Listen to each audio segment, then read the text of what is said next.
हिंदी में यूपीएससी की तैयारी से संबंधित प्रोग्राम्स को देखने के लिए सब्सक्राइब करें स्टडी IQ IAS हिंदी।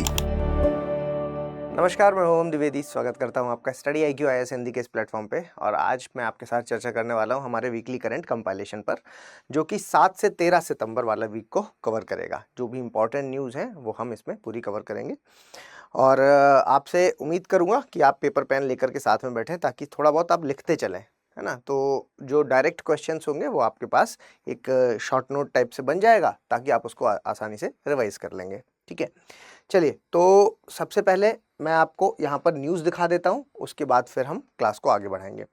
तो पॉलिटी सेक्शन से मैं आपको दिखाता हूँ कि एक ये न्यूज़ डिस्कस करेंगे, परवेज मुशर्रफ्स एंसेस्ट्रल लैंड, मतलब एनिमी प्रॉपर्टी लॉ आपने सुना होगा। तो इसके बारे में, क्योंकि इस तरह की चीज़ें कभी कभी चर्चा में आती हैं, लेकिन जब भी न्यूज़ में आती हैं तो वहाँ से क्वेश्चन पास्ट में भी आए हैं और आगे भी आ सकते हैं। ठीक है, एक बड़ी अच्छी खबर है जो कि टोल टैक्स को लेकर के है ना। लंबी लंबी लाइनें लगती थी, अब वो खत्म हो जाएंगी क्योंकि सरकार उसके लिए कुछ एक नई टेक्नोलॉजी लेकर के आई है। क्या है, इस पर चर्चा करेंगे। ये देखिए, जो ई व्हीकल्स है ना, पॉल्यूशन इतना ज़्यादा हो रहा है और उसका सॉल्यूशन अगर मैं आपसे पूछता हूँ तो वो है ई व्हीकल्स। तो ई व्हीकल्स को बढ़ावा दिया जा रहा है, तो उस पर एक आर्टिकल है, तो यहाँ से क्वेश्चन आने के चांसेस हैं। और इसके अलावा NCPCR ने एक बड़ा स्टेटमेंट दिया है जो काफ़ी ज़्यादा इम्पॉर्टेंट हो सकता है कि NCPCR ने इस तरह का स्टेटमेंट क्यों दिया। एक ऐसा स्टेटमेंट जो कि आप कह सकते हैं कि मदरसा के अगेंस्ट है। ठीक है, तो मदरसा के अगेंस्ट है तो यहाँ से सवाल आने के चांसेस रहते हैं, इस पर बात करेंगे। और ये एक सरकार की बहुत ही शानदार सी योजना, जिसको आप जानते हैं कि आयुष्मान भारत का एक घटक है PM जन आरोग्य योजना। उस जन आरोग्य योजना में जो 70 साल से ऊपर के व्यक्ति हैं उनको सबको कवर कर दिया गया है ना। सबको कवर किया गया है बिना किसी ये देखे हुए कि मतलब आप कह सकते हैं सोशियो इकोनॉमिक बैकग्राउंड या फिर आप BPL APL कुछ नहीं देखा गया। सिर्फ 70 ईयर्स उम्र के हिसाब से कि अगर 70 पार है तो उनको इसमें शामिल करना चाहिए। तो एक एक्स्ट्रा टॉपअप इसमें मिल गया है PM जन आरोग्य योजना में। इसके बारे में विस्तार में चर्चा करेंगे। ठीक है, इसी से रिलेटेड ये एक आर्टिकल था, तो इसके हम इनपुट ले लेंगे। ठीक है, देखिए ये पब्लिक हेल्थ सेक्टर को लेकर के ये एक सवाल खड़ा कर रहा था इसी जन आरोग्य योजना पे, और उसी के कुछ दिन बाद ये वाली योजना सुनने में आई थी। ठीक है, ये हालांकि पहले का आर्टिकल है और ये वाला है जो बात का, लेकिन हम इसमें क्या है कि इस आर्टिकल को कवर करते समय वो जो नेगेटिव वाला व्यू है, ठीक है, वो भी यहाँ पर कवर कर लेंगे, जो कि एक इम्पॉर्टेंट व्यू है। ठीक है, तो उसको कर लेंगे। इसके अलावा MSME सेक्टर के लिए एक और झटका हो सकता है, तो क्या है वो झटका, इस पर बात करेंगे। और यहाँ पर आप देख सकते हैं कि एक बड़ी खबर है जिसमें बता रहे हैं कि 70% child deaths in India are linked to the malnutrition से जितनी भी डेथ हो रही है उसमें से 70% डेथ है जो वो किससे हो रही हैं, मालन्यूट्रिशन से। हालांकि ये किसके बारे में बात कर रहे हैं, ये 5 साल तक के बच्चों के बारे में बात कर रहे हैं, तो उसके बारे में चर्चा करेंगे डिटेल में। और ये आप देख पा रहे हैं मल्टी ड्रग रेजिस्टेंट TB जो हुआ करता था, अब वो खत्म हो जाएगा। उसका रिजीम है, उसके लिए जो एम्पाल है वो बीपाल है। ठीक है, बीपाल का रिजीम है जो वो शुरू हो गया। बीपाल क्या है इस पर मैं आपको बताऊंगा। ठीक है, इसके अलावा अभी सिविल न्यूक्लियर कॉर्पोरेशन है जो भारत ने पहली बार किसी देश के साथ साइन किया है, तो इसलिए ये भी इंपॉर्टेंट हो जाता है। ठीक है, तो ये कुछ न्यूज़ हैं जो मैं आज आपके साथ चर्चा करूंगा। और चर्चा को आगे बढ़ाऊं इससे पहले मैं आपको एक इंपॉर्टेंट इन्फॉर्मेशन दे देता हूं हमारे नए बैच के बारे में, जो कि 19 सितंबर से शुरू हो रहा है। नया बैच यानी कि प्रतिज्ञा प्लस वाला बैच है। प्रतिज्ञा प्लस का मतलब आप समझते हैं, P2I बैच है, तो यानी कि कंप्लीट कवरेज है, प्री से लेकर के इंटरव्यू तक का सारी चीज़ें इसमें पढ़ाई जाएंगी। और साथ में क्योंकि ये प्रतिज्ञा बैच है, तो अगर आप प्री पास कर लेते हैं तो पूरी की पूरी फीस वापस होगी। और क्योंकि साथ में प्लस भी लगा है, तो यानी कि आप हर हफ्ते 11,000 रुपए जीत सकते हैं। कैसे, अगर आप हमारे द्वारा कराए गए टेस्ट, जो हर वीक में टेस्ट होता है, उस टेस्ट में रैंक 1 लाते हैं, उस केस में आपको 11,000 रुपए मिलेंगे, है ना, रैंक 1 लाने पर। और ये टेस्ट ऑलरेडी चल रहे हैं। एक पहले जो स्टूडेंट थे जिनका पहला टेस्ट था वो हो चुका, 8 तारीख को पहला टेस्ट हुआ था, और उनके जो विनर हैं, है ना, उनको पैसे भी मिल चुके हैं। तो इसके लिए आपको ओम लाइव कोड का इस्तेमाल करना होगा। और एक और सबसे बड़ी बात कि हम इस समय 10 साल हो चुके हैं स्टडी IQ को, तो 10 साल बेमिसाल हम लोग सेलिब्रेट कर रहे हैं। और यहाँ पर हम लोगों ने एक एक्स्ट्रा बेनिफिट दिया है कि कोई भी आप बैच लेंगे इस वक्त 2025 का, 26 का, 27 का, सब में आपकी जो वैलिडिटी है उसको हमने डबल कर दिया है ना, गेट डबल वैलिडिटी। 15 सितंबर तक आपको ये बैच लेना होगा, लेकिन 15 सितंबर तक, 19 तारीख से ये वाला बैच स्टार्ट है, लेकिन ये ऑफर 15 सितंबर तक ही है, डबल वैलिडिटी वाला। ठीक है, इसके आधार पे जब हम चेक करते हैं, हम जब पैसे अकाउंट करते हैं कि जितना हम ले रहे हैं उसका आधार क्या निकल रहा है, तो ये समझ में आता है कि 600 रुपये महीने का निकल के आता है। ठीक है, तो 2025 के लिए अगर आप प्रयासरत हैं तो 21,500 में मिल जाएगा।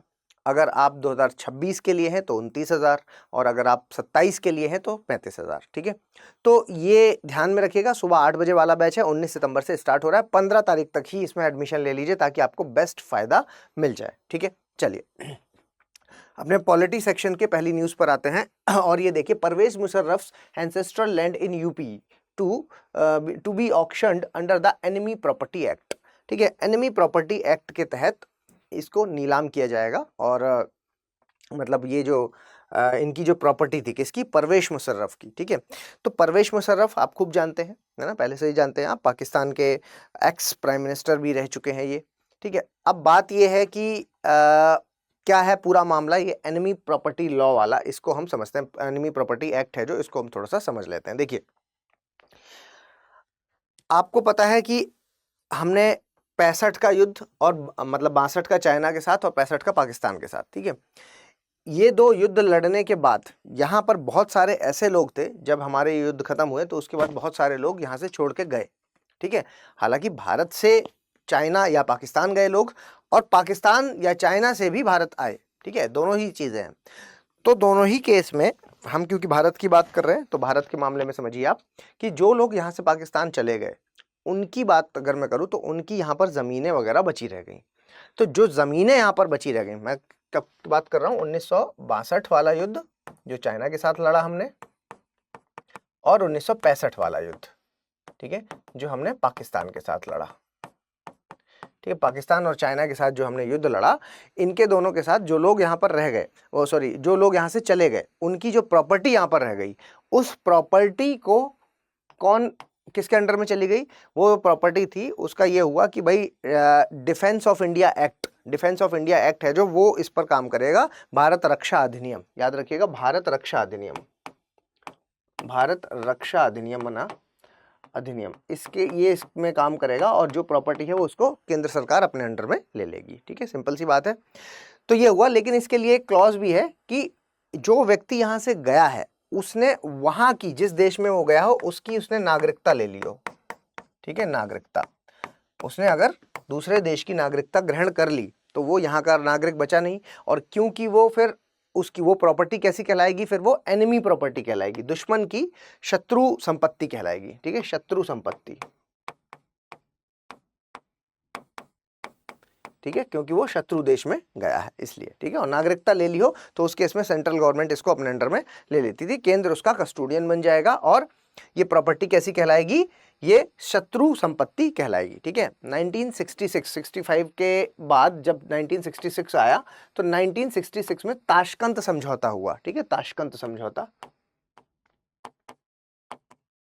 समझौता ये भी याद रखिएगा, है ना, समझौता हुआ। इस समझौते में ये बात हुई, क्योंकि 65 के युद्ध के बाद की बात है, कि भाई इसको युद्ध विराम कर देना चाहिए, जो युद्ध चल रहा है इसको विराम करना चाहिए, जो सेनाएं हैं, ठीक है, ये सेनाओं की वापसी कर लेनी चाहिए, और शांतिपूर्ण तरीके से इस पूरे विवाद को समेट देना चाहिए। इसी दौरान एक बात ये भी कही गई, इसी दौरान ये भी बात कही गई कि जो ये संपत्ति है, ठीक है, संपत्ति है, इस पर भी हमें डिस्कशन करना होगा। ठीक है, इसमें भी हमें डिस्कशन करना होगा, और जो लोग यहाँ से चले गए हैं उनकी संपत्ति को हम क्या कर सकते हैं, स्वैप कर सकते हैं, अदला बदली कर सकते हैं। भाई हमारी प्रॉपर्टी वहाँ रह गई है, आपकी प्रॉपर्टी यहाँ रह गई है, तो उसकी कुछ अदला बदली हो जाएगी। लेकिन बात क्या हुई कि पाकिस्तान से जो लोग भारत आए थे, उन लोगों ने उनकी प्रॉपर्टी को बेच दिया। ठीक है, खत्म कर दिया। ठीक है, तो भारत वालों की प्रॉपर्टी खत्म, भारत की जब प्रॉपर्टी खत्म हो गई, तो फिर ये वाली जो बात, जो डिस्कशन ताशकंद एग्रीमेंट में हुआ था कि हम स्वैप कर लेंगे, वो बात ही खत्म हो गई। अब स्वैप करने के लिए कुछ बचा ही नहीं, क्योंकि हमारे पास तो है प्रॉपर्टी,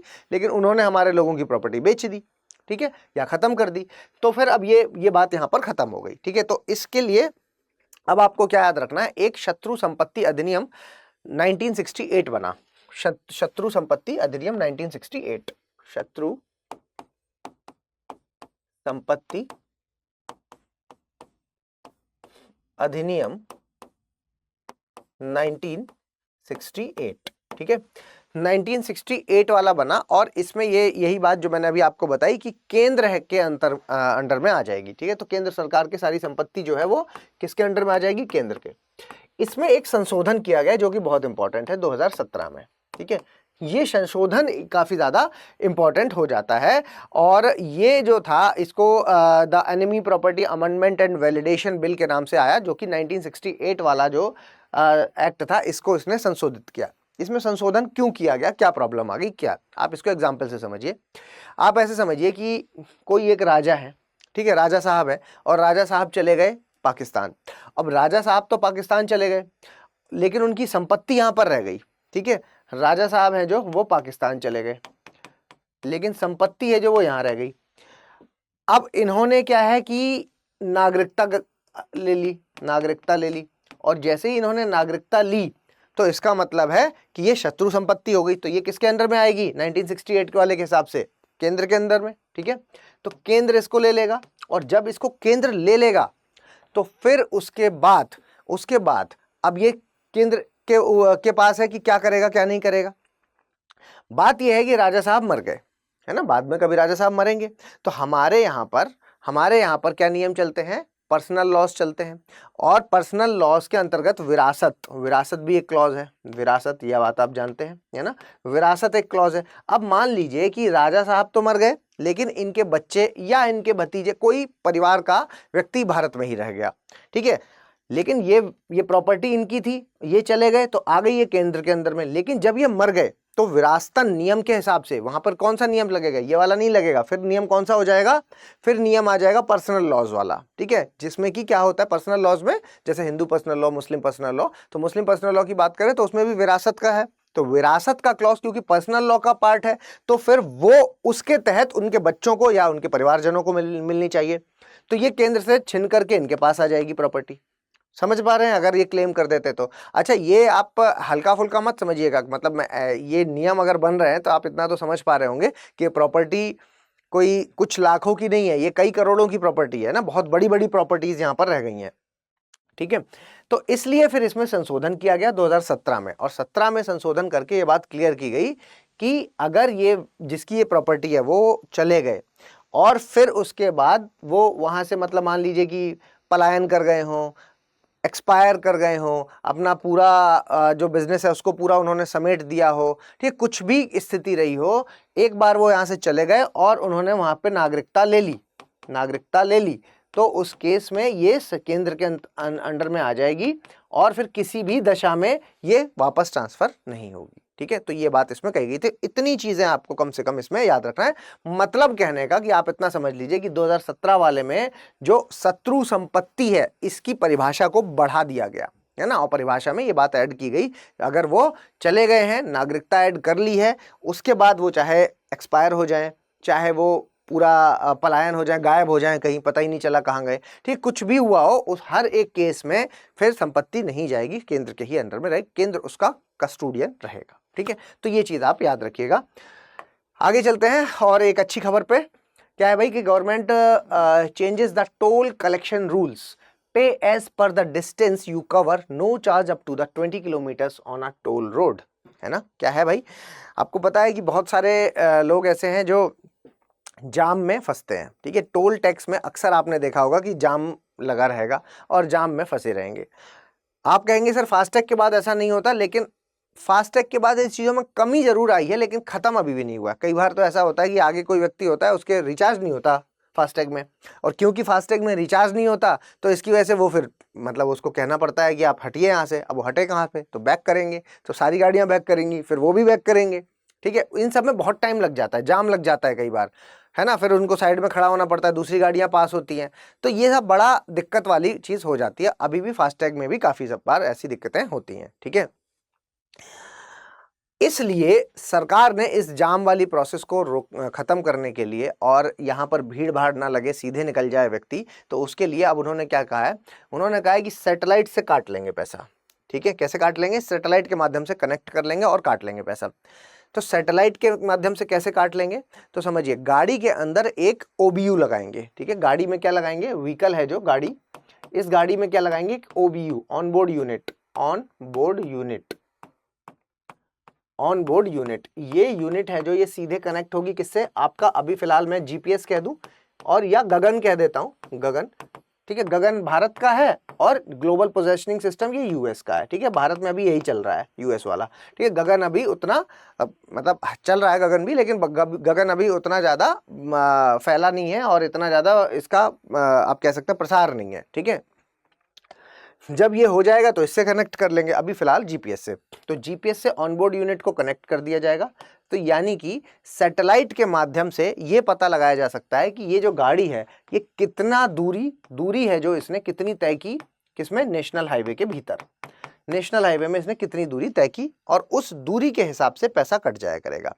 अब वो चक्कर नहीं रहेगा कि टोल टैक्स पे ही पैसा कटेगा और टोल टैक्स से आप निकल गए, मतलब टोल टैक्स में आपको जाम के लिए खड़ा होना पड़ रहा है, ठीक है।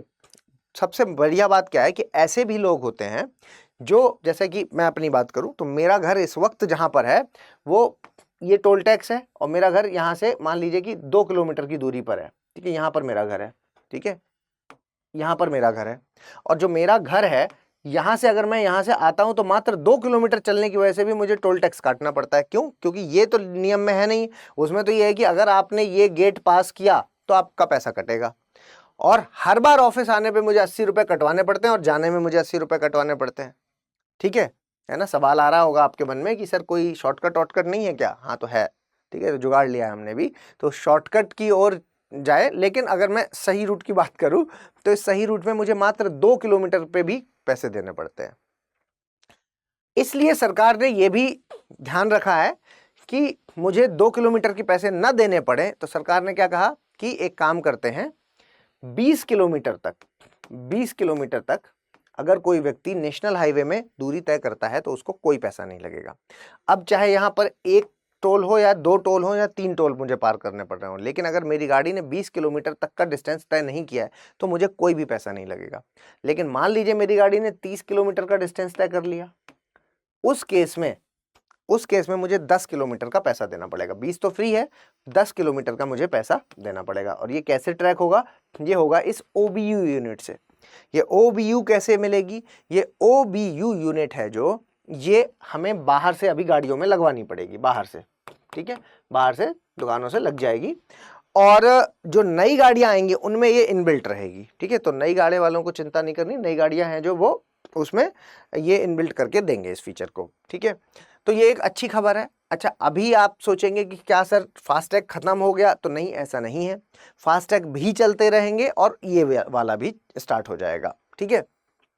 तो फास्टैग भी चलते रहेंगे, तो इसलिए परेशान होने वाली बात नहीं है। हाँ, फास्टैग के लिए इन्होंने क्या किया है, जैसे यहाँ पे मान लीजिए कि ये इतना बड़ा टोल टैक्स है तो इसको बीच से बांट दीजिए। इधर वाले वो होंगे जो गाड़ियां जिनके पास ये OBU लगा हुआ है, ठीक है, OBU वाले इधर से निकल जाएंगे और फास्टैग वाले इधर से निकलेंगे, ठीक है, फास्टैग वाले यहाँ से निकलेंगे, ठीक है। तो धीमे धीमे ये वही वाला फेज है, जैसे कि जब फास्टैग आया था तब भी आप लोगों ने देखा होगा कि पर्ची वाले दूसरी तरफ से निकलते थे, फास्टैग वाले दूसरी तरफ से निकलते थे, है ना। तो अब ये चीज़ सैटेलाइट के माध्यम से जो पैसा है वो कटा करेगा और इसमें OBU। अच्छा, पायलट प्रोजेक्ट है जो वो इसका पास हो चुका है, 2 नेशनल हाईवे में चला करके इसको देखा तो ये सक्षम है, सफल है। एक बेंगलुरु वाला हाईवे था और एक हरियाणा वाला था, ठीक है, दोनों में ही ये सफल रहा है। तो वो याद नहीं करना है कि कहाँ रहा कहाँ नहीं, वो तो पायलट प्रोजेक्ट हुआ, लेकिन अब ये चीज़ है जो वो सब जगह पूरे भारत में लागू हो जाएगी, ठीक है। तो ये ध्यान रखिएगा, ये एक अच्छी खबर है। इसके अलावा ये एक और अच्छी खबर है, कैबिनेट अप्रूव्स 10,900 करोड़ रुपया schemes for the E mobility push. E mobility का मतलब आप समझते हैं, ई मोबिलिटी का मतलब होता है ई गतिशीलता।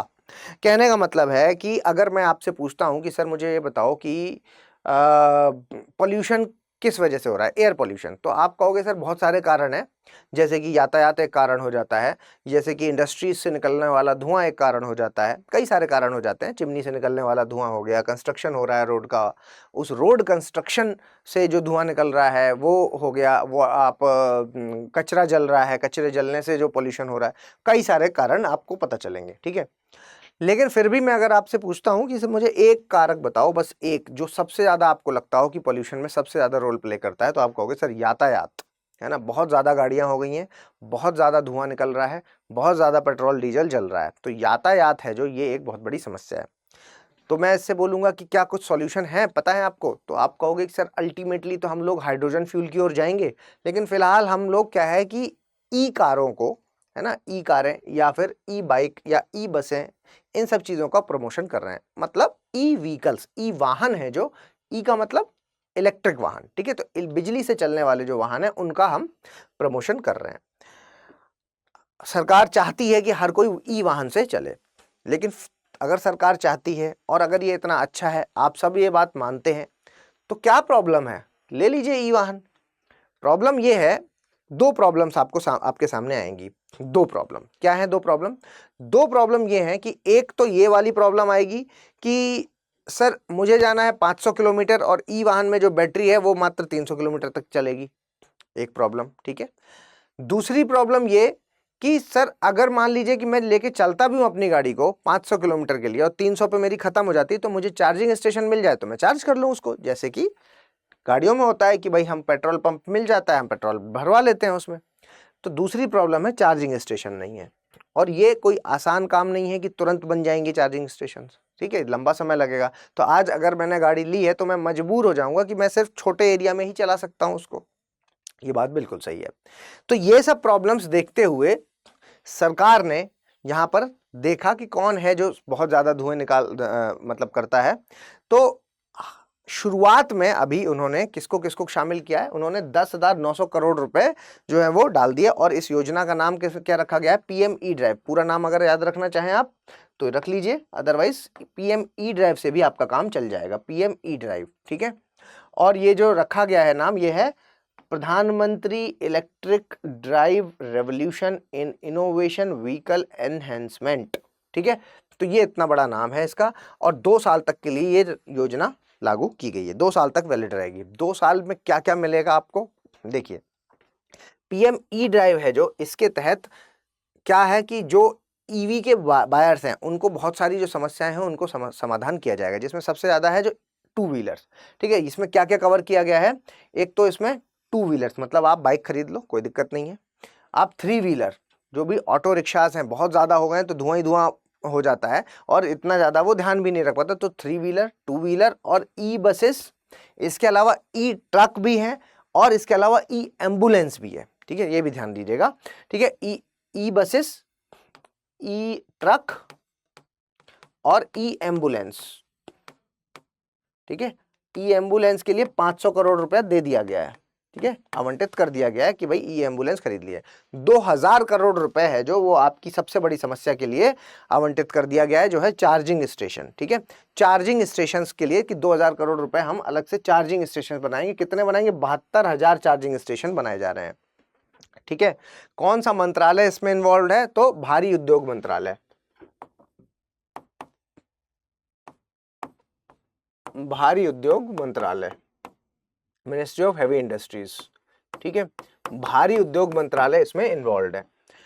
इसके अलावा एक और बहुत बढ़िया बात है कि इसमें क्या है कि आपको सब्सिडी दी जा रही है। सब्सिडी ना कह के उसको इंसेंटिव कहा जा रहा है। सब्सिडी मैं क्यों कह रहा हूं? क्योंकि बिल्कुल ये वैसा ही है जैसे क्या होगा कि आप जब बाइक खरीदने जाओगे और बाइक खरीदोगे तो फिर आपको ई वाउचर मिलेगा। ई वाउचर में आपने क्लिक किया और क्लिक करने के बाद फिर एक मतलब वहाँ से आपकी पूरी जो डिटेल्स हैं वो उसमें आ जाएंगी, और फिर जैसे ही उसका अप्रूवल होगा तो मान लीजिए कि 1 लाख की बाइक है, तो उस 1 लाख की बाइक में से 80,000 आपको देने हैं और 20,000 सरकार दे देगी। तो जब सरकार दे ही रही है, जेब से दे रही है सरकार, प्राइवेट कंपनी वाले को तो पूरे 1 लाख मिल रहे हैं, तो यानी कि ये सब्सिडी एक तरह से हो गई। अच्छा, ये मैंने एग्जाम्पल लिया है, ये मत सोचिएगा कि 20% की सब्सिडी है, अभी ये ओपन नहीं किया गया कि कितनी सब्सिडी इसमें मिलेगी, ठीक है।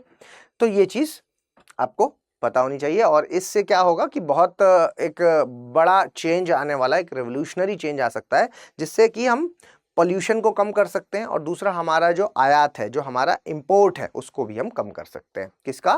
पेट्रोलियम का जो इंपोर्ट होता है उसका, ठीक। अगला देखिए, madrasas unfit for the proper education, NCPCR tells the Supreme Court. Supreme Court को एनसीपीसीआर क्या है? एक टॉप स्टूडेंट्स की अगर हम बात करते हैं, ठीक है, तो स्टूडेंट्स के हित में बात करने वाली स्टूडेंट ने बोल करके बच्चे बोलना चाहिए, top child right protection body है ये, ठीक है। Top child right protection body Bharat की सबसे बड़ी, जो बच्चों के हित में बात करती है, अधिकारों पर बात करती है, उसकी सबसे बड़ी बॉडी है। नाम क्या है? The national commission for the protection of child right, ठीक है, NCPCR। इसने कहा है कि जो मदरसा है, ठीक है, इसने कहा है कि मदरसा है जो, ये प्रॉपर एजुकेशन, मदरसा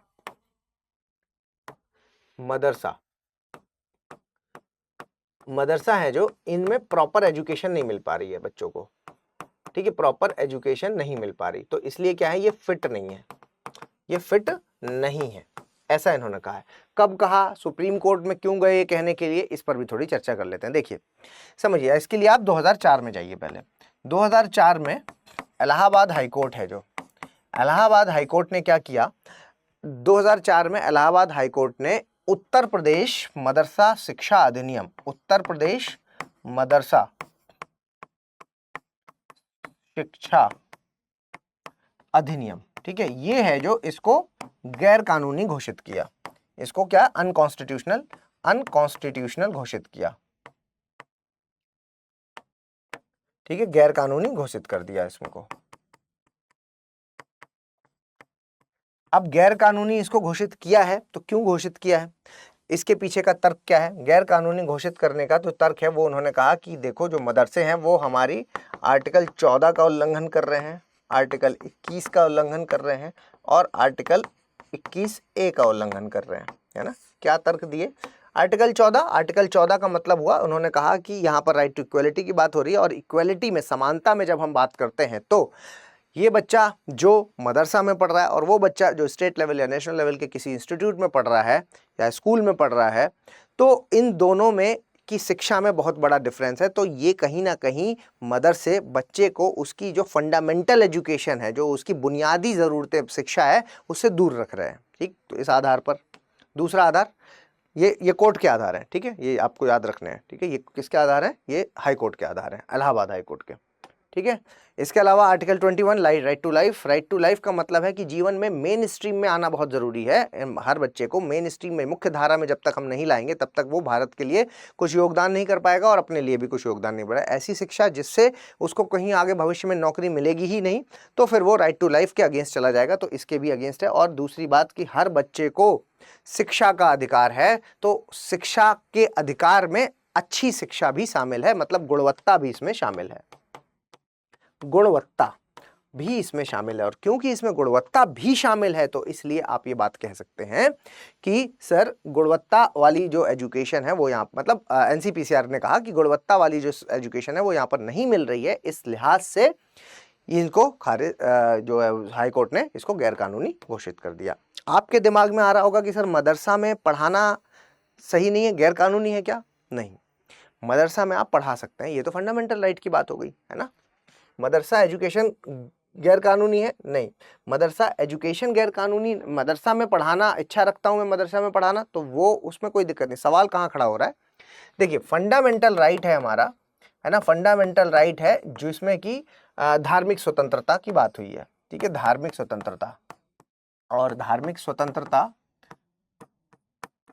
ठीक है, की बात हुई है। फंडामेंटल राइट नंबर, मतलब आप आर्टिकल नंबर 25 से लेकर के 28 तक की बात कर सकते हैं, ठीक है, 28 तक की बात कर सकते हैं। धार्मिक स्वतंत्रता की बात करिए तो हर किसी को अधिकार है, जहां वो मन करे वो पढ़ सकता है। तो मदरसा में पढ़ाने में प्रॉब्लम नहीं है, ठीक है, प्रॉब्लम है मदरसा के भीतर जो शिक्षा दी जा रही है उसमें, ठीक है, जो शिक्षा दी जा रही है वो उसमें। कहा जा रहा है कि मदरसा में आज भी ऐसे बहुत सारे लोग हैं जो क्या सिर्फ और सिर्फ धार्मिक ग्रंथों को पढ़ा रहे हैं, धार्मिक ग्रंथ या कुरान, है ना, या कुरान, ये कहा जा रहा है, ठीक है, ये कहा जा रहा है। तो अच्छा, हाँ, ये बात एक बात और समझिए यहाँ पर, है ना, मैंने एक चीज़ बताना भूल गया कि ये गैर कानूनी घोषित किया, लेकिन ऐसा नहीं है कि उसके बाद लागू हो गया, इस पर स्टे लगा दिया गया, ठीक है। सुप्रीम कोर्ट में मामला चला गया और सुप्रीम कोर्ट में जैसे ही गया वैसे ही क्या, स्टे लग गया, स्टे, ठीक है, स्टे लगा दिया गया। और क्योंकि स्टे लगा गया था तो अब सुनवाई सुप्रीम कोर्ट कर रहा है। तो सुनवाई जब सुप्रीम कोर्ट कर रहा था उस दौरान सुप्रीम कोर्ट ने जो है उस सुनवाई के दौरान एनसीपीसीआर आया और एनसीपीसीआर ने जो अपनी बात कही है वो ये है, ठीक है। तो एनसीपीसीआर का जो कहना, जिन्होंने सवाल उठाया वो मदरसा पर नहीं उठाया, उन्होंने मदरसा पे मिलने वाली शिक्षा पर सवाल उठाया है और उन्होंने कहा कि धार्मिक ग्रंथ और कुरान का इस्तेमाल कर रहे हैं।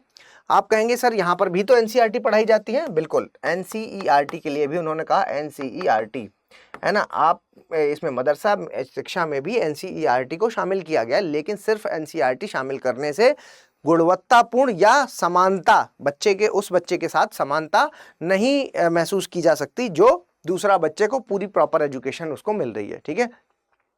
तो ये चीज यहाँ पर कही जा रही है, तो जिसके लिए आप कह सकते हैं कि सर ये तो एक बड़ा सवाल जैसा खड़ा हो गया।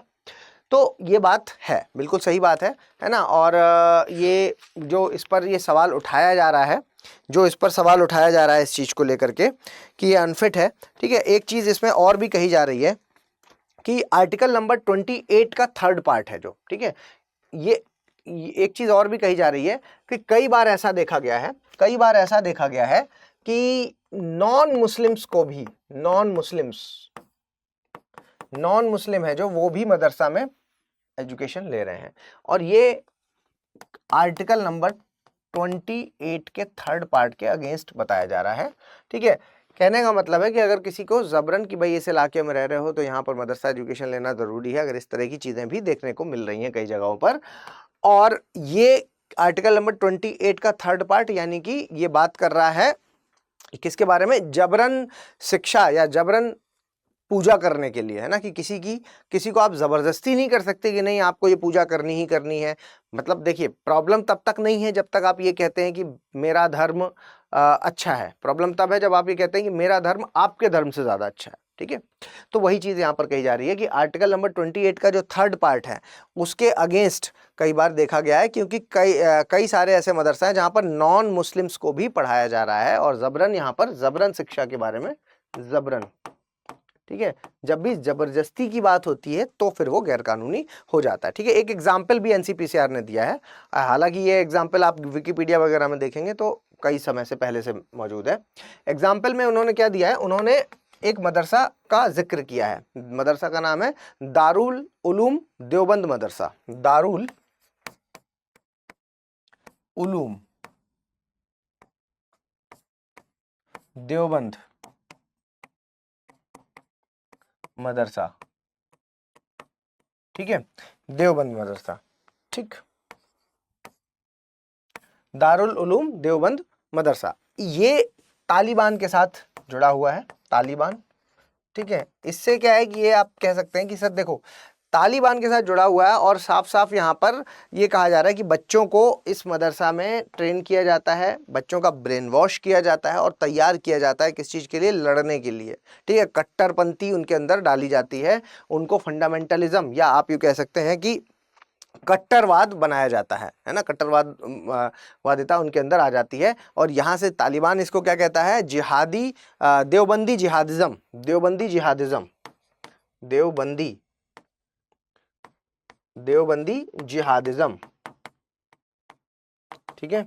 देवबंदी जिहादिज्म कहता है जिससे कि साफ साबित होता है कि मदरसे में भी ऐसे काम होते हैं जिसके तहत क्या है कि ये लोगों का इस्तेमाल कर रहे हैं और लोगों को कट्टर बनाते हैं, है ना। तो कहीं से फीलिंग आ रही है ना उग्रवाद जैसी, है ना। तो उग्रवादी निष्कर्ष यहाँ से निकाला जा रहा है कि इस एग्जाम्पल के थ्रू हम यहाँ से उग्रवाद निष्कर्ष है जो वो निकाल सकते हैं, ठीक है, निष्कर्ष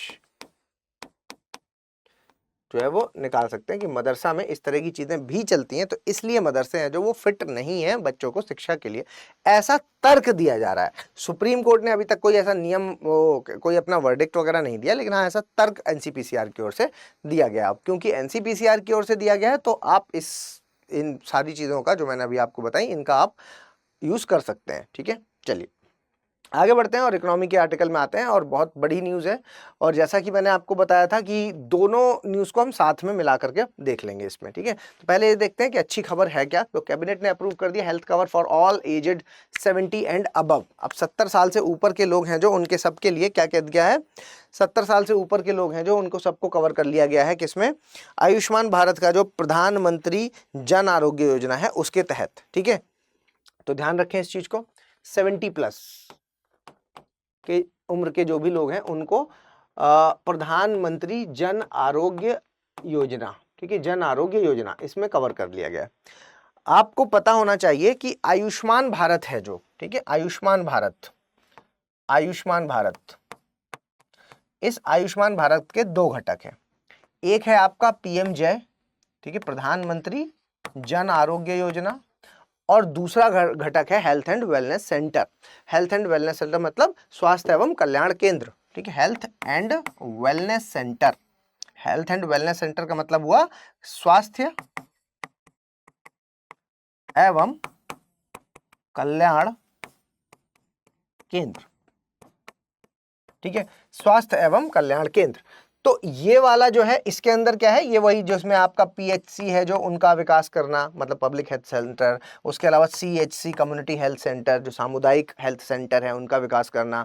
इसके और बड़े जाएंगे तो जिला अस्पताल ले लीजिए, जिला अस्पताल, जिला अस्पताल, ठीक है, और बड़े में जाएंगे तो आप किसी मेडिकल कॉलेज को ले सकते हैं, मेडिकल कॉलेज, मेडिकल कॉलेज, समझ रहे हैं। तो ये सारा क्या है, ये आपका इसके अंतर्गत आ जाएगा, इस वाले घटक में आ जाएगा। मेनली हमें जो बात करनी है वो इस वाले घटक की बात करनी है, ठीक है। ये घटक है जो, ये वो है जो बात करता है 5 लाख रुपए, 5 लाख प्रति परिवार प्रतिवर्ष, प्रतिवर्ष की बात करता है, ठीक है। ये बात करता है 5 लाख रुपए प्रति परिवार प्रतिवर्ष का हेल्थ इंश्योरेंस देंगे, स्वास्थ्य बीमा, स्वास्थ्य बीमा, ठीक है, बीमा 5 लाख रुपए के स्वास्थ्य बीमा की बात करता है पर पूरे परिवार को प्रतिवर्ष के, ठीक है। मतलब अगर आप बीमार होंगे तो आप ये हेल्थ कार्ड बनवाइए, इस इंश्योरेंस के तहत आप अपना इलाज आराम से करवा पाएंगे। यहां पर एक टॉपअप डाल दिया गया है। टॉपअप क्या डाल दिया गया है, ये जो 70 साल वाला टॉपअप है ये डाल दिया गया है। अगर परिवार में कोई वृद्ध जन है जो 70 क्रॉस कर गया है, उनको अलग से हम 5 लाख रुपए का बीमा दे रहे हैं, 5 लाख का बीमा, ठीक है, 5 लाख का बीमा, 5 लाख का बीमा, ठीक है। तो स्वास्थ्य बीमा है जो इनका अलग से सेपरेट 5 लाख का कर दिया है। हाँ, अगर मान लीजिए कि परिवार में दो हैं, दो बुजुर्ग हैं जो 70 से ऊपर के हैं, तो उनको मतलब ऐसा नहीं है कि उनको 5-5 का अलग अलग मिलेगा, उनको एक परिवार के अंदर अगर दो हैं, है ना, तो उनको मतलब शेयर करना पड़ेगा इसी 5 लाख में, ठीक है। ये दोनों के नाम पर 5 लाख हो जाएगा, ठीक है, ये शेयर करना पड़ेगा। ये पॉइंट भी आप याद रख सकते हैं, है ना, क्योंकि यूपीएससी आजकल घुमा देता है इन सब चीज़ों। मतलब अगर मान लीजिए कि दो लोग हैं या जितने भी लोग हों एक परिवार के अंदर, जितने भी वृद्ध हैं, मान लीजिए दादाजी दादी जी दोनों हैं, तो 70 क्रॉस कर गए, तो आप ये मान के चलिए कि उनको शेयर करना पड़ेगा, है ना। जो भी बीमार पड़ रहा है वो 5 लाख में ही दोनों का कवरेज होगा, ऐसा नहीं होगा 5-5 अलग मिलेंगे, शेयर करना होगा। तो शेयर शब्द लिख दूं तो समझ जाएंगे आप लोग, ठीक है, शेयर करना पड़ेगा। दूसरा, इसके अलावा यहां पर एक और बात है, तो ये तो अच्छी बात है ना, जो ये खबर थी ये तो काफी अच्छी बात है ना, यहाँ तक आपने पूरा समझा और ये जो बात थी वो मैंने आपको बता दी। इसमें एक चीज और आपको याद रखना है, एक चीज और क्या याद रखेंगे कि जैसे कोई मान लीजिए कि ऐसा व्यक्ति है जिसके पास सीजीएचएस कार्ड है, सीजीएचएस समझते हैं आप लोग, सेंट्रल गवर्नमेंट का हेल्थ कार्ड जो बनते हैं, सीजीएचएस, ठीक है। इसके अलावा एक एक्स सर्विसमैन का भी बनता है, ईजीएचएस, ठीक है, एक्स सर्विसमैन का कोई जो कार्ड बनता है, वो अगर किसी के पास है तो क्या होगा, और वो ये ऑलरेडी कार्ड बने हुए हैं और अब ये भी योजना आ गई, तो अब क्या करेंगे, तो इन दोनों में से किसी एक को चुनना पड़ेगा, ठीक है, दोनों में से कोई एक चूज करना पड़ेगा, चुनना पड़ेगा, दोनों में से कोई एक आपको चुनना पड़ेगा। ध्यान दीजिए इस बात पे, फिर से समझिए, ठीक है, ये बात आप समझ गए इतनी। तो यहां पे मैंने अभी आपको बताया 2 पॉइंट, अभी मैंने आपको अलग से बताए हैं कि भाई 70,000 का टॉपअप तो हो ही, सॉरी 70 प्लस वालों को 5 लाख का टॉपअप तो यहाँ पे हो ही गया है, ठीक है। लेकिन एक चीज ये कि अगर एक से ज्यादा वृद्ध हैं तो उनको शेयर करना पड़ेगा, और यहाँ पर अगर सीजीएचएस और ईजीएचएस टाइप के कुछ कार्ड या स्वास्थ्य है या स्टेट गवर्नमेंट का कोई कार्ड है तो आपको चुनना पड़ेगा, या तो ये वाला ले लो या तो वो वाला कंटिन्यू रखें आप अपना, ठीक है। तो एक चीज ये, एक पॉइंट और आप याद रखिए कुछ डेटा के मामले में कि भाई देखो ऐसा करके कितने लोग हैं जो इसमें शामिल किए गए। अगर इनकी बात करें तो ऐसा करने पर 6 करोड़ सीनियर सिटीजन्स हैं जो वो ऐड हो जाएंगे इसमें। कितने? 6 करोड़। तो यहां पर ही लिख दूं मैं, इससे क्या हुआ, 6 करोड़ लोग ऐड हो गए, 6 करोड़ लोग ऐड हो गए। एक पॉइंट ये याद रखिएगा। इसके अलावा और क्या याद रखेंगे, मतलब ये डेटा इसलिए इंपॉर्टेंट होता है, मेंस में आप सीधे सीधे मेंशन कर सकते हैं इस डेटा को, ठीक है। 6 करोड़ लोग ऐड हो गए। इसके अलावा 55 करोड़ लोग हैं जो उनको हेल्थ इंश्योरेंस की सुविधा है जो वो मिल रही थी, है मतलब वो 55 करोड़ लोग, इससे क्या है 55 करोड़ लोग को आयुष्मान भारत के तहत यानी प्रधानमंत्री जन आरोग्य योजना से कितने 55 करोड़ लोग हैं जो उनको ये वो शामिल थे इसमें, ठीक है, शामिल। 6 करोड़ ऐड हो गए इसमें, 55 में 6 और ऐड हो गए, सिर्फ वृद्ध।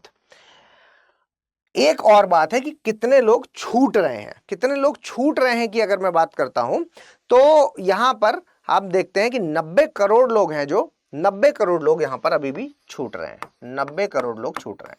इस पर मैं आगे लिंक करूंगा चीजों को, समझिएगा। 90 करोड़ लोग छूट रहे हैं, यहां पे 55 करोड़ यानी कि लगभग 12.5 लाख फैमिलीज हैं, ठीक है, 12.5 लाख परिवार। तो जब आप मेंस का आंसर लिखेंगे तो इस डेटा को आप यूज कर सकते हैं। जब आप तारीफ में लिखें तो अभी तक जितनी बातें बताई वो सब तारीफ में लिखिएगा।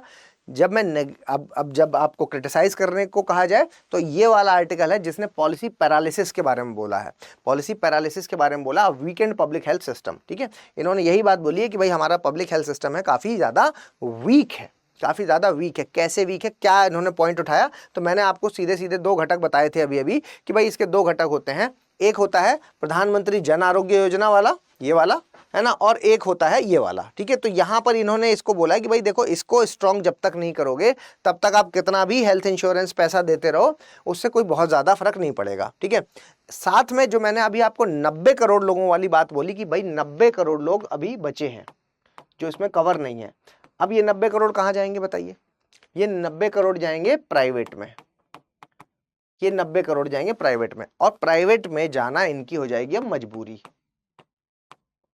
और हम 2047 में होने वाले हैं विकसित।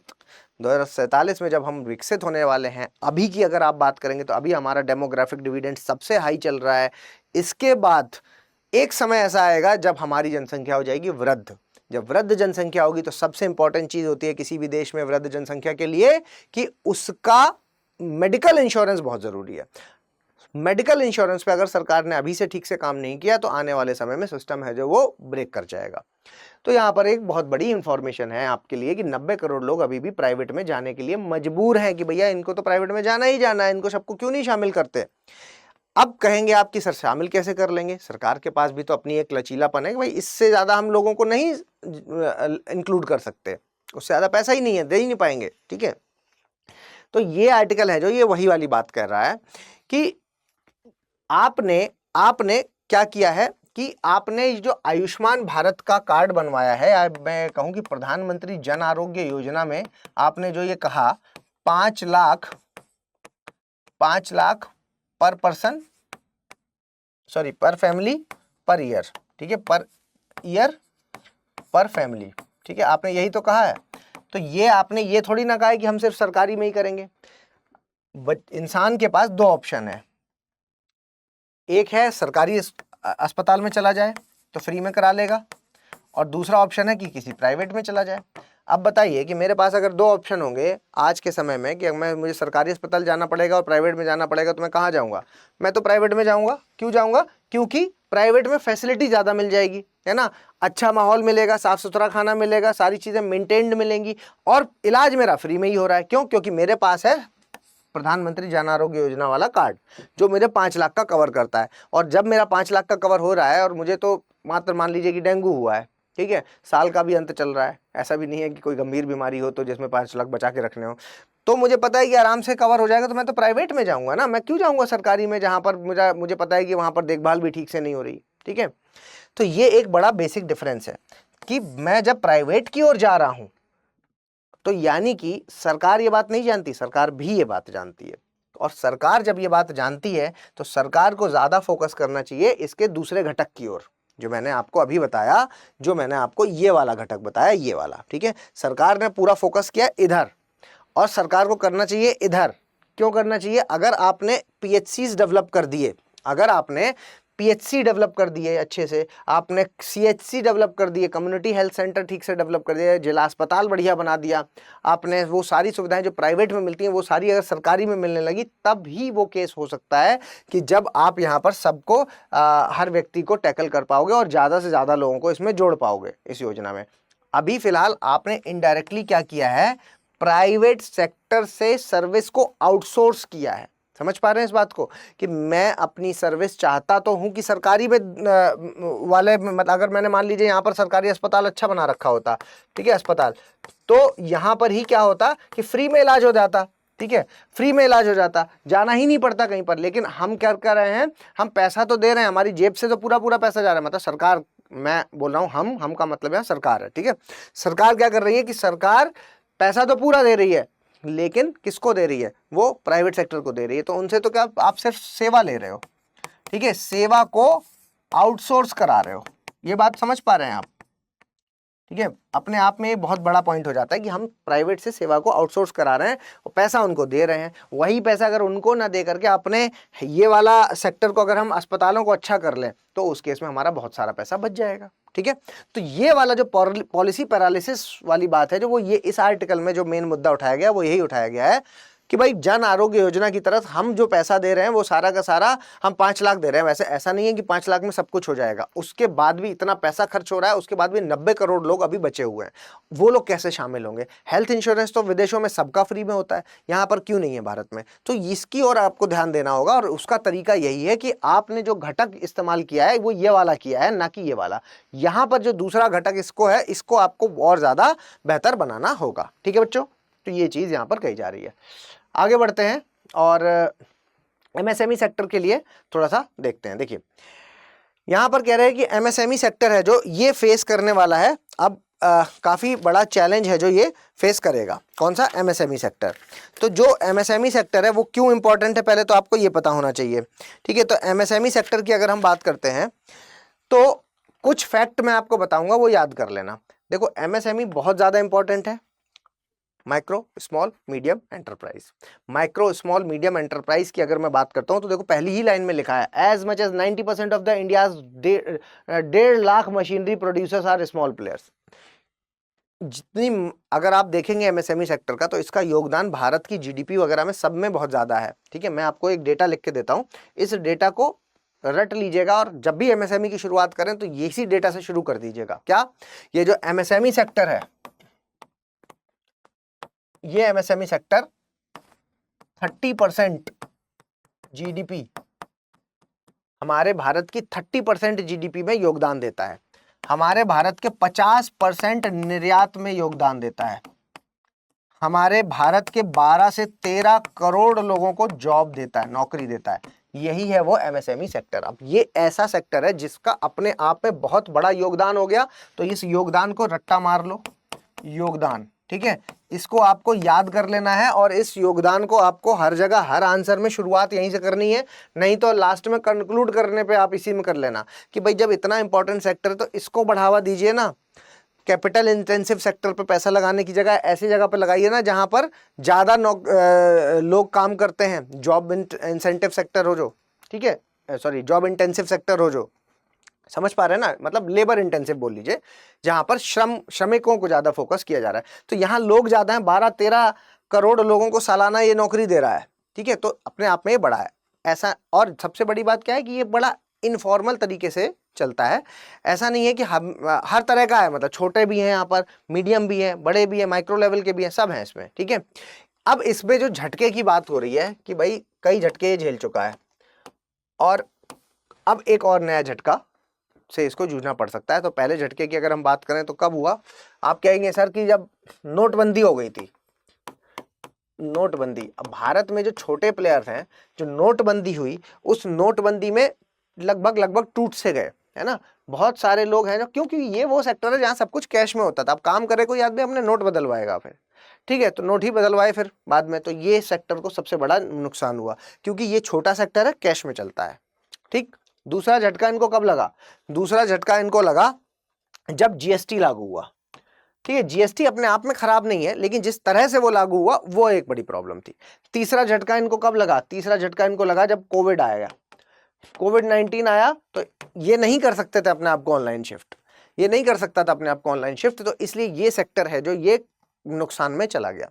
तो 3 झटके झेलने के बाद अब चौथा झटका। चौथा झटका क्या है भाई कि नए मशीनरी नॉर्म्स, नए मशीन नॉर्म्स लेकर के आई है सरकार। हालांकि आप कहेंगे सर ये तो अच्छी बात है ना कि सेफ्टी पॉइंट ऑफ व्यू से यहाँ पर नए नॉर्म्स है जो वो लाए जा रहे हैं।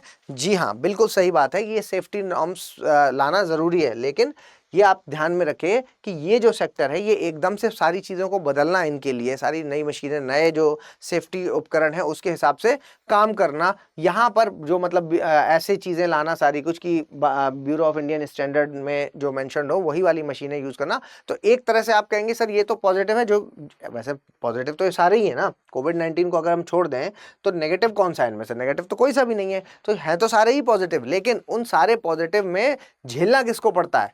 एमएसएमई सेक्टर को। और ये कैसा सेक्टर है? वो ऐसा सेक्टर है, ऐसा सेक्टर है भारत के लिए आप कह सकते हैं सबसे ज़्यादा जो योगदान दे रहा है वो यही सेक्टर है। और अब जब नई मशीनरी के लिए कह दिया गया है कि सही नई मशीन, नए जो नॉर्म्स हैं उनको फॉलो करने वाली ही मशीन चलनी चाहिए, तो सारा सेक्टर पूरा बदलाव करना पड़ेगा, और ये एक अपने आप में बहुत बड़ा चैलेंज हो जाएगा, जिसके लिए यहाँ पर ये बता रहे हैं कि ये एक ऐसा पोर्शन हो सकता है जिसकी वजह से अब क्या होगा कि महंगी मशीन तो कॉस्ट ऑफ प्रोडक्शन बढ़ जाएगा, है ना, मतलब उत्पादन की कीमत है ना, कीमत है जो वो बढ़ जाएगी। ठीक है, तो जो आप सस्ते में प्रोड्यूस कर रहे थे अब वो आप महंगे में करोगे। महंगे में प्रोड्यूस करोगे तो आप किसके लेवल पे आ जाओगे? बड़े प्लेयर के लेवल पे। आप अपनी इंडस्ट्री को कैसे चला पा रहे थे? क्योंकि आप सस्ते में निकाल देते थे चीज़ों को, सस्ते में निकाल देते थे, तो ऐसा व्यक्ति जो सस्ते में चाहता है, सस्ता में खरीदना चाहता है, वो आपका क्या था? एक कस्टमर बेस था। अब वो कस्टमर बेस है जो वो बदलना पड़ेगा आपको, तो ये एक बहुत बड़ा नुकसान या झटका हो सकता है। ठीक है, तो ध्यान रखिएगा इसके बारे में जो कहा गया। ठीक है, इसके अलावा ये ध्यान रखिए क्या कह रहे हैं, over the 70% child deaths in India are linked to the malnutrition. ये भी एक बहुत बड़ी बात है। यहां पर देखिए ये इतने बड़े आर्टिकल हैं, लेकिन इतने बड़े बड़ों में आपको पढ़ना क्या है? 2-4 चीजें पढ़नी है। ठीक है, बहुत ज्यादा कुछ आपको परेशान होने की जरूरत नहीं है। देखो, हंगर, भुखमरी और कुपोषण। हंगर और भुखमरी की बात करते हैं तो यहाँ पर ये कह रहे हैं कि हंगर और मालन्यूट्रिशन की बात कर रहे हैं, तो यहाँ पर ये कह रहे हैं कि 2021 का एक डेटा की बात कर रहे हैं। 2021 में U5M क्या है? अंडर 5 मोर्टेलिटी, है ना, 5 साल के बच्चे जिनकी 5 साल के भीतर जिनकी मौतें होती हैं, अगर उनके आंकड़ों की बात करें तो आंकड़ा है 7 लाख। 7 लाख बच्चे, 5 साल से छोटे बच्चे मरे। ठीक है, उनकी मृत्यु हुई। और ये 7 लाख में से अगर हम ये देखते हैं कि कितने बच्चे हैं जो कुपोषण के कारण नहीं रहे, वो है 70%। ये चौंकाने वाला आंकड़ा है। ठीक है, 70% किसकी वजह से नहीं रहे? कुपोषण की वजह से। कुपोषण की वजह से 70% लोग नहीं रहे। ये अपने आप में चौंकाने वाली बात करता है। एक और बात सुनिए, मैं बात कर रहा हूं भारत की। ठीक है, ये मैंने बात करी भारत की। अभी मैं आपको विश्व की इस बात बताता हूं। तो अगर हम विश्व की बात करते हैं, विश्व की, तो विश्व में ये जो 70% है ना, ये 70% की बजाय विश्व में आपको दिखेगा 50% मौतें हैं जो वो किसकी वजह से हुई है? इसी कुपोषण की वजह से हुई है। ठीक है, तो अब आप कह सकते हैं सर डिफरेंस यहां पर 20% का है, तो ये अपने आप में और बड़ा आंकड़ा हो गया। आप लिखिए यहां पर कि विश्व स्तर से अगर हम कंपेयर करते हैं तो भारत में 20% ज्यादा मौतें कुपोषण के कारण हो रही हैं। किसमें? U5M कैटेगरी में। U5M कैटेगरी में, याद रखिएगा। ठीक है, तो ये बात है जो वो यहां पर कही जा रही है। तो एक तो ये आंकड़ा इंपॉर्टेंट आंकड़ा हो गया। इसके अलावा आपको जो दूसरी चीज यहां पर याद रखना है कि देखो भाई, देखो समझिए, हम एक तरफ 5th लार्जेस्ट इकोनॉमी बनने जा रहे हैं ना, हम तेजी से ग्रो कर रहे हैं, 2047 में विकसित हो जाएंगे, रिन्यूएबल एनर्जी की ओर जा रहे हैं, कितनी बड़ी बड़ी चीजें हो रही हैं, साथ में ये भी हो रहा है। ठीक है, तो साथ में अगर ये भी हो रहा है देश में, तो पहले ये टैकल करना ज्यादा जरूरी है ना, क्योंकि यहाँ पर स्वास्थ्य से जुड़ी हुई चीजें हैं। और यहाँ पर कुपोषण मतलब कि भारत का ऐसा बच्चा, मतलब भारत एक ऐसा देश है जिसमें आप सोच के देखिए कि 7 लाख लोग जो है वो 2021 में कुपोषण की वजह से नहीं रहे। ठीक है, अब एक दूसरी चीज आपको जो याद रखनी है वो क्या है कि कौन से फैक्टर हैं जो जैसे ये डेटा देखिए, बस आपको इस पूरे चार्ट में एक ये वाला जो डेटा है, ठीक है, ये वाला चार्ट इंपॉर्टेंट है जो आपको याद रखना होगा, तो मैंने इसका जूम अप कर दिया है। वेरियस न्यूट्रिशनल रिस्क फैक्टर, भाई मौतें हो रही हैं ठीक है, लेकिन वो रिस्क फैक्टर में सबसे ऊपर क्या है, सबसे नीचे क्या है, ये भी आपको बताइए। तो सारा तो नहीं, लेकिन टॉप 4 आप याद कर लीजिए।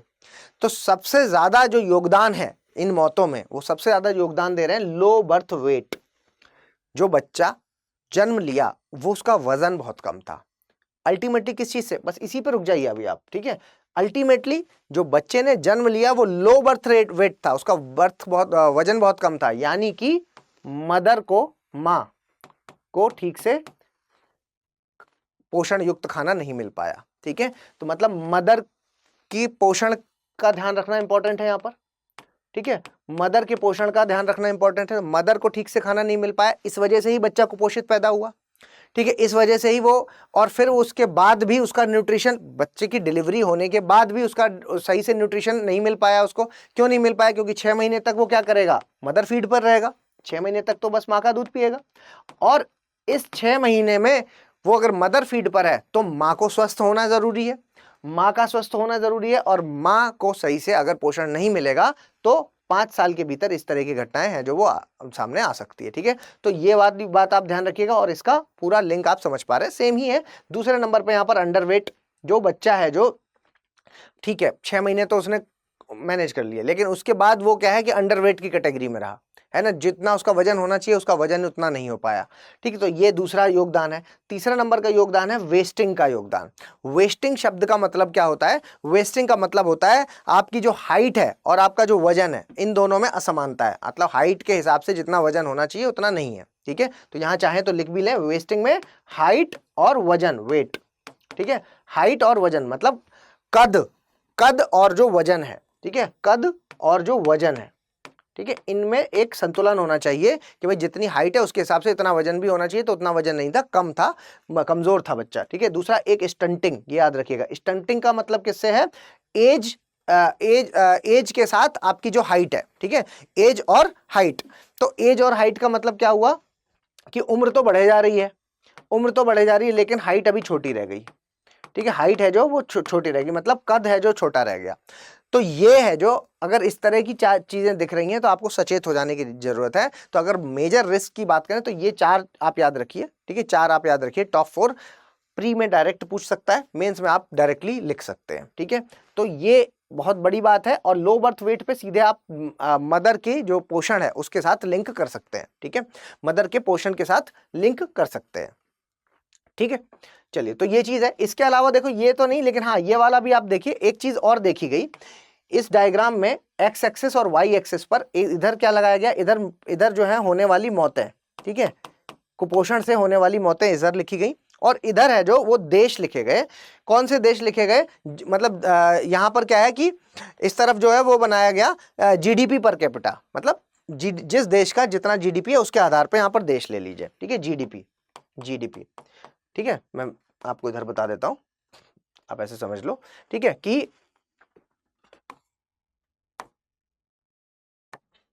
आप ऐसे समझ लो, ये है, ठीक है। तो यहां पर कुपोषण से होने वाली मौतें इस तरफ, और इधर जीडीपी पर कैपिटा, ठीक है। तो यानी कि जिस देश का हमने देखा कि जीडीपी ज्यादा था, जैसे जैसे हम आगे बढ़ते गए वैसे वैसे मौतें हैं जो वो घटती चली गई। यहां पर हम देख रहे हैं तो यहां पर सबसे कम जीडीपी वाला है, तो यहां पर मौतें भी इधर हैं। तो मामला कुछ ऐसा, मतलब मामला है जो वो कुछ ऐसा रहा। कैसा रहा? ठीक है, समझ पा रहे हैं? तो मतलब जैसे जैसे जीडीपी बढ़ता जा रहा है वैसे वैसे हम देख रहे हैं कि होने वाली मौतें घटती जा रही हैं, ठीक है, होने वाली मौतें घटती जा रही हैं। तो यानी कि जो कम विकसित देश हैं वहां पर ये प्रॉब्लम है, और जो ज्यादा विकसित देश हैं वहां पर ये प्रॉब्लम नहीं है। क्या है दोनों क्या, अगर हम कंपेयर करते हैं तो 20 से 50 गुना कम देखने को मिलता है ना। मतलब 20 से 50 गुना तक ये डिफरेंस देखने को मिलता है कि यहां जो मौतें हो रही हैं वो काफी ज्यादा हैं, और यहां जो मौतें हो रही हैं वो काफी कम है। इन दोनों में मतलब कहने का कि जो विकसित देश है वहां पर 20 से 50 गुना कम मौतें हो रही हैं, जब हम विकासशील देशों की बात करते हैं उनसे जब हम कंपेयर करते हैं तो, ठीक है, तो ये भी आप याद रखेंगे। दो फैक्ट मैंने आपको यहाँ पर इस डायग्राम के हिसाब से, एक इसके हिसाब से बताया और एक इसके हिसाब से बताया, तो ये तो आप पूरा सीक्वेंस ही याद रखिए, ठीक है, और ये फैक्ट भी आप याद रखिए। बाकी जो ये हेडिंग है ये बहुत ज्यादा इंपॉर्टेंट रोल प्ले कर रही है, ठीक है। आगे बढ़े। हाँ, ये देखिए multi drug resistant TB. Multi drug resistant का मतलब क्या है? एमडीआर एक्सडीआर सुना होगा आप लोगों ने। देखो एमडीआर एक्सडीआर क्या होता है? ये एमडीआर एक्सडीआर क्या है भाई? मल्टी ड्रग रेजिस्टेंस और एक्सटेंसिव ड्रग रेजिस्टेंस। मतलब आपको एक दवा दी, आपने खाई और कुछ समय में बंद कर दी। मतलब मैं आपको और आसान भाषा में समझाने का प्रयास करता हूँ। आप एंटीबायोटिक, आप जाते हैं डॉक्टर के पास, बीमार हो जाते हैं, तो आपने एंटीबायोटिक दी जाती है, आप एंटीबायोटिक को खाते हैं और एंटीबायोटिक को खाने के बाद आप उसका कोर्स पूरा नहीं करते, और जब आप उसका कोर्स पूरा नहीं करते तो फिर उसके बाद क्या है कि वो एंटीबायोटिक जिस बैक्टीरिया के लिए दिया गया है, ठीक है, तो वो बैक्टीरिया उस दवा को तो पहचान लेता है, लेकिन वो कमजोर पड़ गया, लेकिन वो मरा नहीं। क्यों? क्योंकि आपने कोर्स पूरा नहीं किया। कोर्स पूरा किया नहीं तो वो मर नहीं पाया, और क्योंकि वो मर नहीं पाया तो उसने अपने अंदर और शक्ति डेवलप कर ली। अब वो उस दवा को पहचान गया है। आप फिर से दोबारा बीमार पड़े, आप फिर से डॉक्टर के पास गए, फिर से डॉक्टर ने वही दवा दी। अब उस दवा को खाते ही क्या हुआ? अब वो कुछ असर नहीं पड़ रहा। क्यों? क्योंकि अब वो रेजिस्टेंट डेवलप कर चुका है, ठीक है। तो बैक्टीरिया ने रेजिस्टेंट डेवलप कर दिया, आपको और बड़ी दवा दी, आपने फिर से वही काम किया, फिर से ठीक हुए 2 दिन में, छोड़ दी दवा। कोर्स था 5 दिन का, नहीं खाया, फिर से उस दवा को भी पहचान लिया, फिर उसकी भी इम्यूनिटी डेवलप कर ली। किसने? बैक्टीरिया ने, आपने नहीं, ठीक है, बैक्टीरिया ने। अब आपको फिर से वो वाली दवा दी गई तो वो भी असर नहीं कर रही। इस तरह से करते करते करते करते लापरवाही के कारण जो बैक्टीरिया है, मतलब और भी कारण होते हैं, लेकिन हाँ ये लापरवाही सबसे बड़ा मेजर कारण है। इसने क्या है कि काफी सारे वो डेवलप कर लिए, ठीक है। अब जब ये रेजिस्टेंट डेवलप कर लेगा तो अब आप कोई भी दवा दीजिए, अब कोई फर्क नहीं पड़ेगा, ठीक है। अब आप कोई दवा दीजिए, अब कोई फर्क नहीं पड़ेगा। अब क्योंकि कोई फर्क पड़ ही नहीं रहा है, तो इसलिए आप ये कह सकते हैं कि मल्टी ड्रग रेजिस्टेंट हो गया है मामला, है ना। मतलब जो कई सारी दवाएं हैं उससे अब वो बैक्टीरिया रेजिस्टेंट हो गया है, उसने प्रतिरोधक क्षमता डेवलप कर ली है, ठीक है। टीबी के मामले में ये बहुत ज्यादा देखा जाता है। टीबी का जो बैक्टीरिया, अब आपने बहुत सारी दवाएं तो ऐसी हैं जो आप नॉर्मली खाते हैं और वही टीबी में भी चलती हैं, तो जब वो दी तो फर्क नहीं पड़ रहा, है ना। रिवैम्पसिन आप लोगों ने सुना होगा। तो मतलब ये सब दवाएं अक्सर दी जाती हैं और इनसे अब फर्क पड़ना बंद हो गया। क्यों? क्योंकि जो बैक्टीरिया हैं वो इम्यूनिटी डेवलप कर चुके हैं। तो हमारे भारत में टीबी को लेकर के ये बहुत ज्यादा बड़ी प्रॉब्लम है कि टीबी को किस तरीके से खत्म करें। तो अभियान भी चल रहा है 2030 तक। हमने, हाँ मतलब यूएन ने तो हमें कहा है कि 2030 तक खत्म कर लेना, लेकिन हमने कहा है कि 2025 तक खत्म कर देंगे, ठीक है। टीबी हारेगा देश जीतेगा, याद आ रहा है? टीबी हारेगा देश जीतेगा, 2025 तक खत्म करने की बात इसमें कही गई है। 2030 तक का जो एसडीजी है उसमें ये शामिल है, ठीक है, सस्टेनेबल डेवलपमेंट गोल्स हैं जो, उसमें ये शामिल है, लेकिन हमने कहा है कि 2025 तक खत्म करेंगे। उसके लिए हमें क्या चाहिए? हमें एक ऐसी इफेक्टिव दवा चाहिए जो है ना वो जो मतलब इसको जड़ से खत्म करे। एक और प्रॉब्लम है, क्योंकि आप देखते होंगे स्वास्थ्य केंद्र में डॉट्स, है ना, और बुला बुला करके जब किसी को टीबी होता है, टीबी जब किसी को होता है तो उसको क्या है कि वहां पर स्वास्थ्य केंद्र जाना पड़ता है, दवा खानी होती है और फिर भेज दिया जाता है। 6-6 महीने तक इलाज, 6 महीने का, कई बार 2-2 साल तक इलाज चल जाता है, ठीक है, लंबा इलाज चलता है। और इस वजह से, क्योंकि लंबा इलाज चलता है तो लोग फॉलो कर नहीं पाते, ठीक है। अब लोग फॉलो नहीं कर पाते, तो अब क्योंकि लोग फॉलो कर नहीं पाते, तो लोग फॉलो इसको कर नहीं पाते। अब क्योंकि लोग इसको फॉलो नहीं कर पाते तो जिसकी वजह से टीबी है जो वो बार बार अपनी प्रतिरोधक क्षमता बढ़ाता जा रहा है। कौन? इसके अंदर जो बैक्टीरिया, मतलब माइक्रोबैक्टीरियम ट्यूबरक्लोसिस की बात कर रहा हूं। बैक्टीरिया का नाम है माइक्रोबैक्टीरियम ट्यूबरक्लोसिस, ठीक है। तो ये क्या कर रहा है? ये अपनी प्रतिरोधक क्षमता डेवलप कर रहा है। अब ये जब अपनी प्रतिरोधक क्षमता को डेवलप कर लेगा तो कोई दवा काम नहीं करेगी, तो रिफेम्पसिन वगैरह हो गई फेल। अब एक दवा आती है जो जॉनसन एंड जॉनसन कंपनी बनाती थी, बीपाल, ठीक है। बीपाल, बीपाल का फुल फॉर्म क्या है बेटा? बेडाक्यूनेन प्रीटोमेनाइड लेनिजोलिड और मॉक्सीफ्लॉक्सिन, ठीक है। ये फुल फॉर्म पूछेगा नहीं कोई, लेकिन बस पता होनी चाहिए, ठीक है। बीपाल याद रखिएगा। ये किसकी थी? ये थी जॉनसन एंड जॉनसन की। जॉनसन एंड जॉनसन के पास इसका पेटेंट था। पेटेंट समझते हैं आप?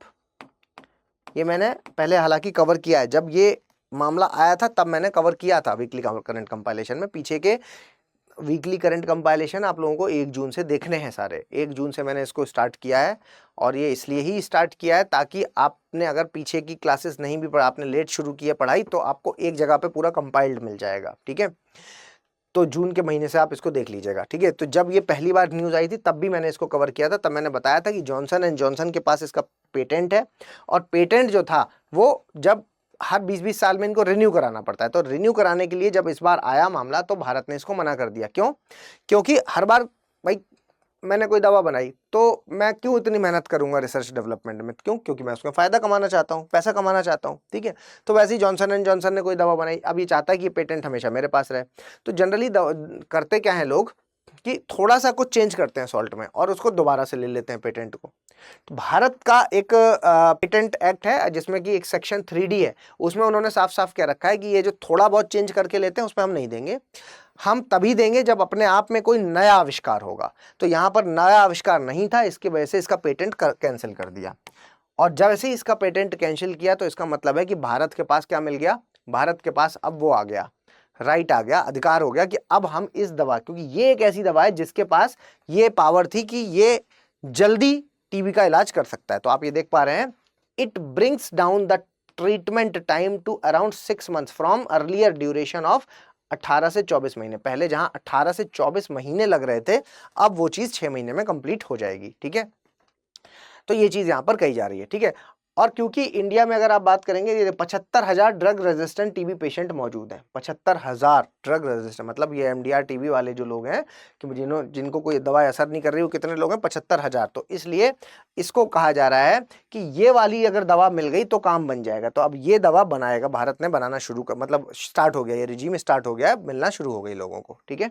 तो ये चीज यहाँ पर कही जा रही है, तो ये याद रखिएगा, ठीक है, ये याद रखिएगा, पूछा जा सकता है।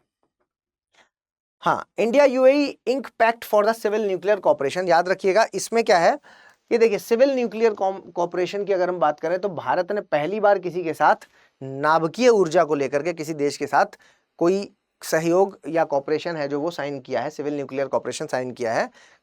किस देश के साथ किया है? एक तो पहले तो प्री का सीधे सीधे क्वेश्चन ये हो रहा है, तो किसके साथ किया है? यूएई के साथ, ठीक है, यूएई के साथ। तो एक तो फैक्ट याद रखना है आपको कि इंडिया ने यूएई के साथ साइन किया है, ये तो प्री में पूछेंगे, ठीक है, प्री में ये चीज सीधे सीधे पूछी जा सकती है।